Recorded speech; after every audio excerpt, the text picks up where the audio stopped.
সকলকে আমার সালাম, আসসালামু আলাইকুম ওয়া রাহমাতুল্লাহি ওয়া বারাকাতুহু।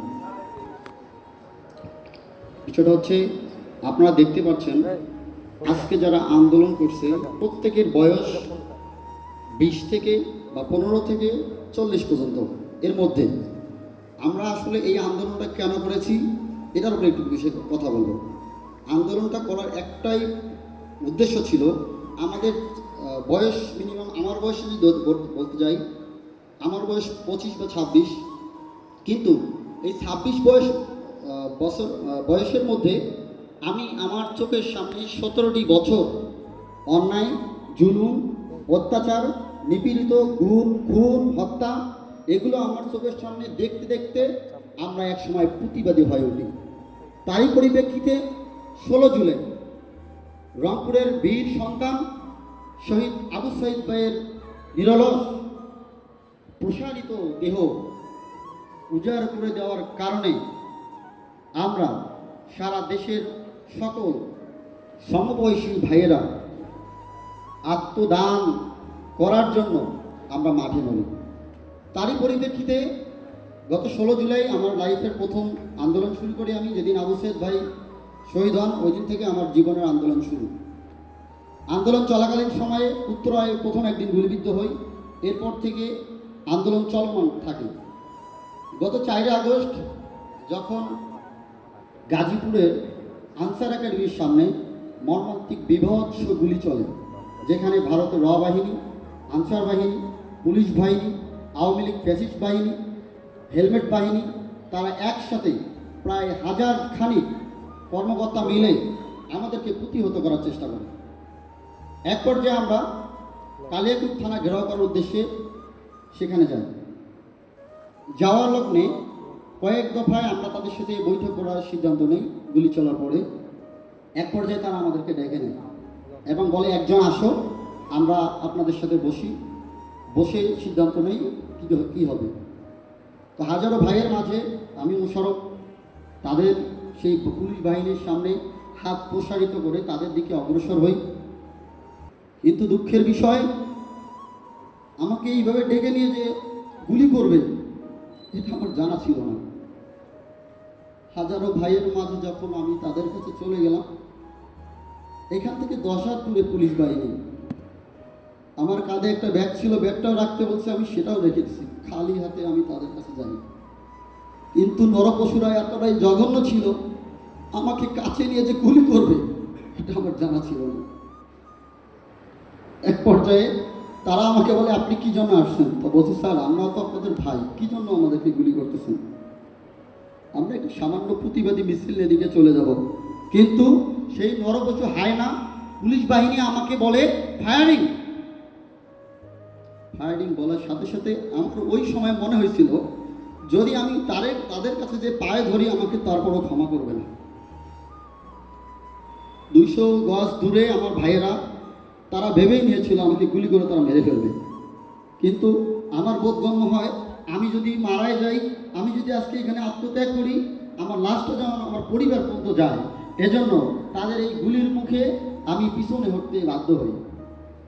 এক পর্যায়ে দৌড়াতে গিয়ে তারা আমাকে পিছন থেকে অতর্কিত গুলি মারে, যার 30টা গুলির স্পেনার এখনও আমার শরীরে বিদ্যমান, যা কয়েক দফায় অপারেশন হয়।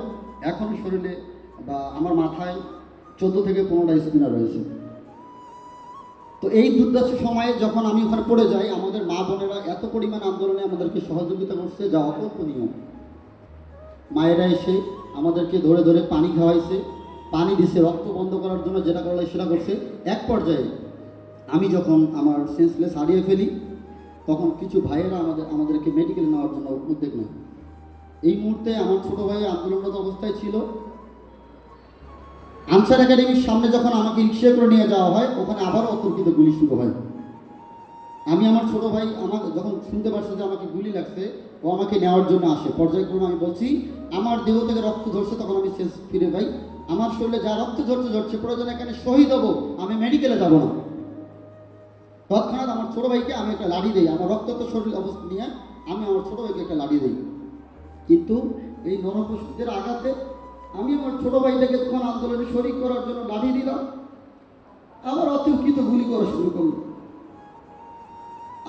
আমি আমার ছোট ভাই সহ প্রায় 20 জন একটা ছোট কাত্তার মধ্যে পড়ে যাই। এই গর্তের মধ্যে তারা অতর্কিত গুলি করতে করতে আমি যখন বাম হাত দিয়ে তাকায় দেখি আমার ছোট ভাইটারও গুলি লাগছে, আমার মতো নিথর দেহ সেও পড়ে যাচ্ছে। আমি তার মাথায় হাত দিই যে গুলিটা লাগলে আমার হাতে লাগুক, আমার ভাইয়ের মাথায় যেন না লাগে। তার মাথা দিয়ে রক্ত বয়ে বয়ে পড়তেছিল। এই দৃশ্যটায় ওখান থেকে উঠে পলাবো তার অবস্থা ছিল না। এক পর্যায়ে তারা গুলি শেষ করে আমাদের লাঠিগুলো দিয়ে আমাদেরকে প্রচন্ডভাবে আঘাত করা শুরু করলো।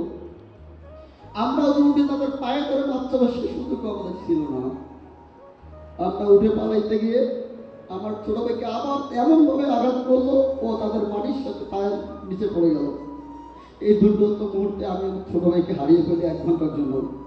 আমার মনে হয়েছিল আমি মারা যাই, আমার ছোট ভাইটাকে কেন আমি আন্দোলনে শরিক করে মেরে ফেললাম। আমি আমার পরিবারের কাছে কি উত্তর দিব, আমার এইটা অজানা ছিল। 1 ঘন্টা পর যখন আমি আমার ছোট ভাইকে খুঁজে পাই হাসপাতালে, তখন আমার ভেতরটা শান্ত হয়। আমার বাবা বাড়ি থেকে যখন শুনতে পায় আমার 2টা ভাই গুলিবিদ্ধ, এই বাবা বাড়িতে ছাগল কোরবানি করে আমাদের জীবন ফিরে পাওয়ার জন্য। এই দৃশ্যগুলো বললে আমাদের চোখের সামনে কত থেকে যে শহীদ করা হয়েছে, শহীদ পরিবারের কথা আমাকে যত শুনতে পাচ্ছেন, আমাদের চোখের সামনে এরকম অসংখ্য ভাইকে। আমার এক ভাই আইল্যান্ডের মাঝখানে দাঁড়াইছিল, বসেছিল যে আমাকে যদি গুলি না লাগে। এই নরবশ হায়নারা তাকে মাথায় গুলি নল ঠেক করে আমার সামনেই গুলি করে মেরে ফেলছে।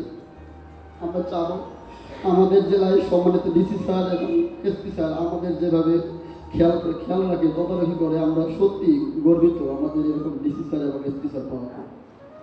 তবে একটি কথা বলে যাই, যদি দেশের ক্লান্তি লগ্নে আমরা আমাদেরকে আবারও কোনোভাবে লড়তে হয়, আমরা আহতরা জীবন দেওয়ার জন্য প্রস্তুত আছি। মনে রাখতে হবে, আহতরা বেঁচে আছে, বেঁচে গেছে বিদায় চুপচাপ বসে থাকবে না। দেশের ক্লান্তি লগ্নে আমরা সবসময় প্রস্তুত আছি।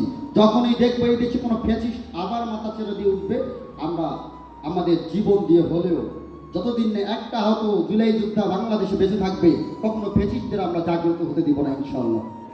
এই বলে আমি আমার কথা শেষ করছি। আসসালামু আলাইকুম ওয়া রাহমাতুল্লাহি ওয়া বারাকাতুহু।